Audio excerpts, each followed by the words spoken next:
July on this day in history. What events happened on 6th July in history? 6th July 1189. After the death of his father Henry II, with whom he has fallen out, Richard the Lionheart acceds the English throne. 6th July 1483. Richard, Duke of Gloucester, was crowned King Richard III by Thomas Bourchier, Archbishop of Canterbury, in a lavish and well-attended ceremony at Westminster. During the coronation procession, the great mace was carried by Thomas Lord Stanley, while the train of Richard's wife, Anne Neville, was borne by Stanley's wife, Margaret Beaufort, Dowager Countess of Richmond. 2 years later, Margaret's son would become King Henry VII after defeating Richard at the Battle of Bosworth with the aid of the Stanley family. 6th July 1781. Thomas Stamford Bingley Raffles, the future founder of Singapore, was born off Port Morant, Jamaica, on board his father's ship, the Anne. 6th July 1885, Louis Pasteur unveils his cure for rabies.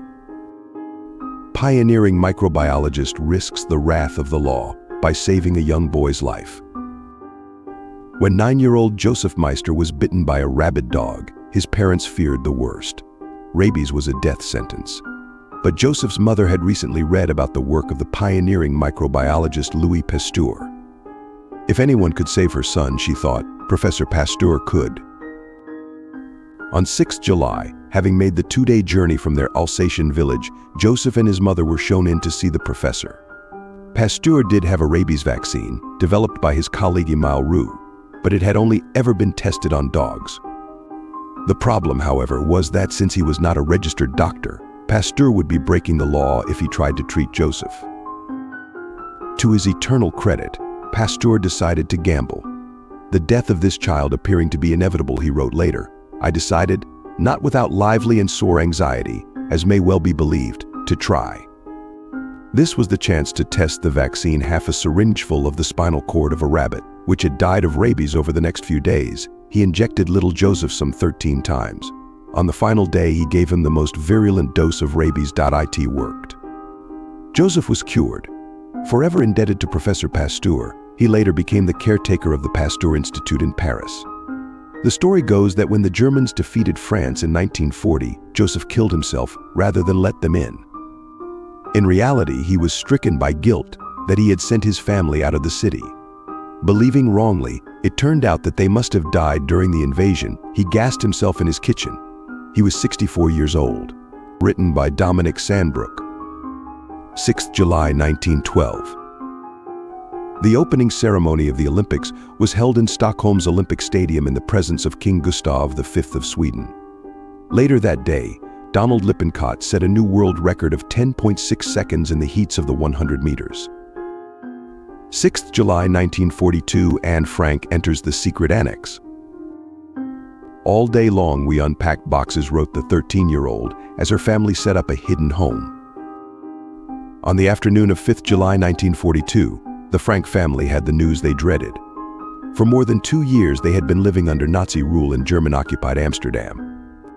Now, as their 13-year-old daughter Anne recorded in her diary, her 16-year-old sister Margot had been called up for transportation to a German labor camp.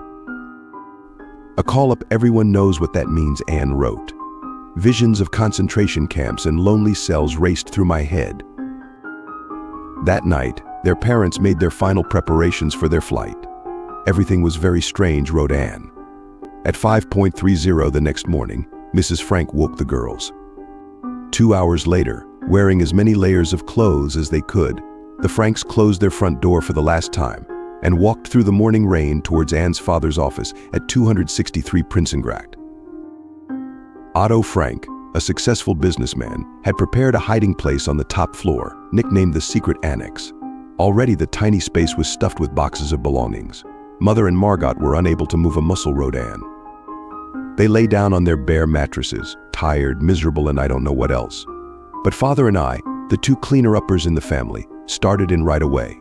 All day long we unpacked boxes, filled cupboards, hammered nails, and straightened up the mess, until we fell exhausted into our clean beds at night. For the next 2 years, until they were caught by the Germans, this would be their home. 6th July 1960.